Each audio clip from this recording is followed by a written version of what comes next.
ओम नमः शिवाय। श्री शिव महापुराण विधेश्वर संहिता 9वां अध्याय। नंदिकेश्वर बोले, वे दोनों ब्रह्मा और विष्णु भगवान शंकर को प्रणाम करके दोनों हाथ जोड़कर उनके दाएं बाएं भाग में चुपचाप खड़े हो गए। फिर उन्होंने वहां साक्षात प्रकट पूजनीय महादेव जी को कुटुंब सहित श्रेष्ठ आसन पर स्थापित करके पवित्र पुरुष वस्तुओं द्वारा उनका पूजन किया।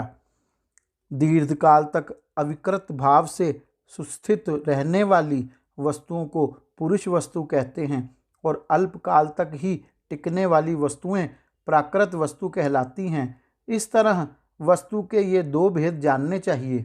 किन पुरुष वस्तुओं से उन्होंने भगवान शिव का पूजन किया, यह बताया जाता है।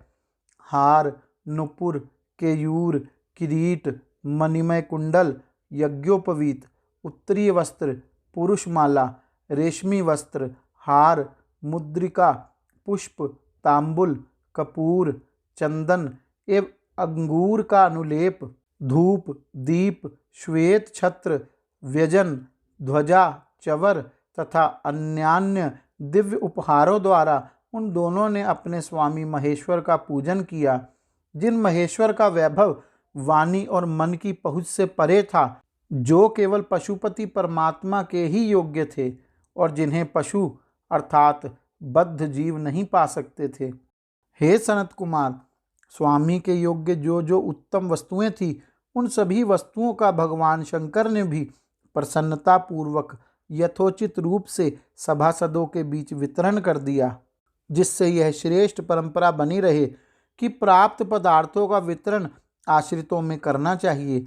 उन वस्तुओं को ग्रहण करने वाले सभासदों में वहां कोलाहल मच गया। इस प्रकार वहां पहले ही ब्रह्मा तथा विष्णु से पूजित हुए भक्तिवर्धक भगवान शिव विनम्र उन दोनों देवताओं से हंसकर कहने लगे। ईश्वर बोले, हे पुत्रों, आज का दिन महान है। इससे तुम्हारे द्वारा जो आज मेरी पूजा हुई है, इससे मैं तुम लोगों पर बहुत प्रसन्न हूँ। इसी कारण यह दिन परम पवित्र और महान से महान होगा। आज की यह तिथि शिवरात्रि के नाम से विख्यात होकर मेरे लिए परम प्रिय होगी।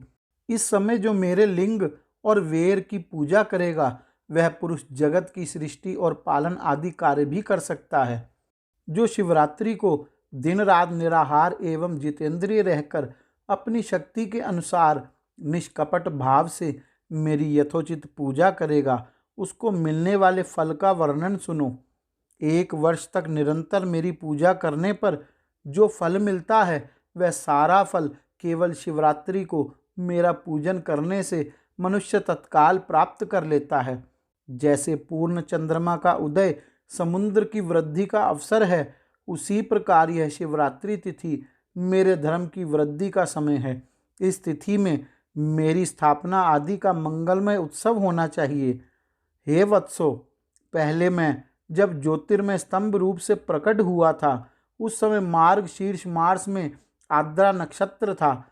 अतः जो पुरुष मार्ग शीर्ष मास में आर्द्रा नक्षत्र होने पर मुझ उमापति का दर्शन करता है अथवा मेरी मूर्ति या लिंग की ही झांकी का दर्शन करता है, वह मेरे लिए कार्तिकेय से भी अधिक प्रिय है।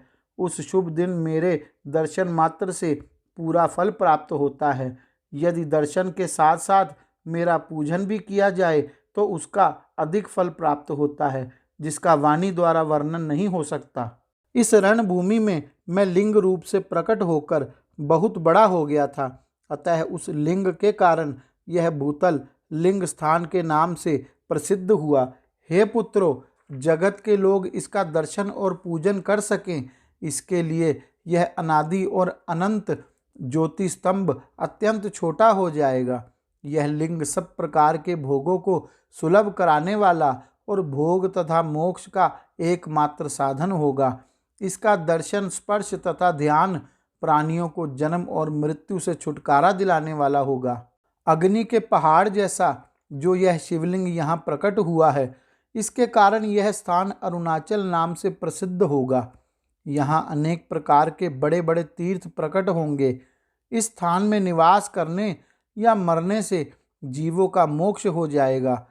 रथोत्सवादि के आयोजन से यहाँ सर्वत्र अनेक लोग कल्याणकारी रूप से निवास करेंगे। इस स्थान पर किया गया दान, हवन तथा जप, यह सब करोड़ गुना फल देने वाला होगा। यह क्षेत्र मेरे सभी क्षेत्रों में श्रेष्ठतम होगा। यहाँ मेरा स्मरण करने मात्र से प्राणियों की मुक्ति हो जाएगी। अतः यह परम रमणीय क्षेत्र अति महत्वपूर्ण है। यह सभी प्रकार के कल्याणों से पूर्ण, शुभ और सबको मुक्ति प्रदान करने वाला होगा।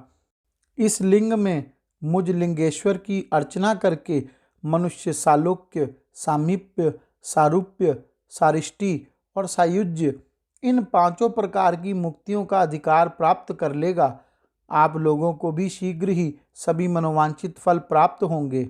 नंदिकेश्वर बोले, इस प्रकार विनम्र ब्रह्मा तथा विष्णु पर अनुग्रह करके भगवान शंकर ने उनके जो सैन्य दल परस्पर युद्ध में मारे गए थे, उन्हें अपनी अमृत वर्षा से जीवित कर दिया। उन दोनों ब्रह्मा और विष्णु की मूर्ता और पारस्परिक वैर को मिटाने के लिए भगवान शंकर उन दोनों से कहने लगे, मेरे दो रूप हैं, सकल और निष्कल, दूसरे किसी के ऐसे रूप नहीं हैं। अतः मेरे अतिरिक्त अन्य सब अनीश्वर हैं। हे पुत्रों, पहले मैं स्तंभ रूप से प्रकट हुआ, फिर अपने साक्षात रूप से। ब्रह्म भाव मेरा निष्कल रूप है और महेश्वर भाव सकल रूप है। ये दोनों मेरे ही सिद्ध रूप हैं, मेरे अतिरिक्त किसी दूसरे के नहीं हैं।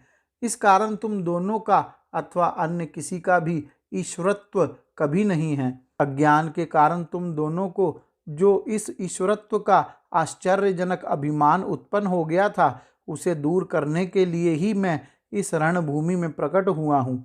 उस अपने अभिमान को छोड़ दो और मुझ परमेश्वर में अपनी बुद्धि स्थित करो। मेरे अनुग्रह से ही सभी लोकों में सब कुछ प्रकाशित होता है। इस गूढ़ ब्रह्म तत्व को तुम्हारे प्रति प्रेम होने के कारण ही मैं तुम्हें बता रहा हूँ। मैं ही पर ब्रह्म हूँ। कल अर्थात सगुण और अकल अर्थात निर्गुण, ये दोनों मेरे ही स्वरूप हैं। मेरा स्वरूप ब्रह्म रूप होने के कारण मैं ईश्वर भी हूँ। जीवों पर अनुग्रह आदि करना मेरा कार्य है। हे ब्रह्मा और केशव, सबसे बृहत् और जगत की वृद्धि करने वाला होने के कारण मैं ब्रह्म हूँ। हे पुत्रों, सर्वत्र समरूप में स्थित और व्यापक होने से ही मैं सबका आत्मा हूँ। अन्य सभी जीव अनात्म रूप हैं, इसमें संदेह नहीं है। सर्ग से लेकर अनुग्रह तक जो जगत संबंधी 5 कृत्य हैं, वे सदा मेरे ही हैं। मेरे अतिरिक्त दूसरे किसी के नहीं हैं, क्योंकि मैं ही सबका ईश्वर हूँ। पहले मेरी ब्रह्म रूपता का बोध कराने के लिए निष्कल लिंग प्रकट हुआ था। फिर तुम दोनों को अज्ञात ईश्वरत्व का स्पष्ट साक्षात्कार कराने के लिए मैं साक्षात जगदीश्वर ही सकल रूप से तत्काल प्रकट हो गया। अतः मुझ में जो ईशत्व है, उसे ही मेरा सकल रूप जानना चाहिए, तथा जो मेरा निष्कल स्तंभ है, वह मेरे ब्रह्म स्वरूप का बोध कराने वाला है। हे पुत्रों, लिंग लक्षण युक्त होने के कारण यह मेरा ही लिंग अर्थात चिन्ह है।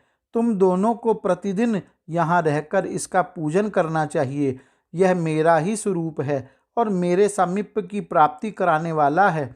लिंग और लिंगी में नित्य अभेद होने के कारण मेरे इस लिंग का महान पुरुषों को भी पूजन करना चाहिए। हे वत्सो, जहाँ जहाँ जिस किसी ने मेरे लिंग को स्थापित कर लिया, वहाँ मैं अप्रतिष्ठित होने पर भी प्रतिष्ठित हो जाता हूँ। मेरे एक लिंग की स्थापना करने का फल मेरी समानता की प्राप्ति बताया गया है। एक के बाद दूसरे शिवलिंग की भी स्थापना कर दी गई, तब फल रूप से मेरे साथ एकत्व अर्थात सायुज्य मोक्ष रूप फल प्राप्त होता है। प्रधानतया शिवलिंग की ही स्थापना करनी चाहिए। मूर्ति की स्थापना उसकी अपेक्षा गौण है। शिवलिंग के अभाव में सब ओर से मूर्ति युक्त होने पर भी वह स्थान क्षेत्र नहीं कहलाता। गौरी शंकर भगवान की जय। ओम नमः शिवाय।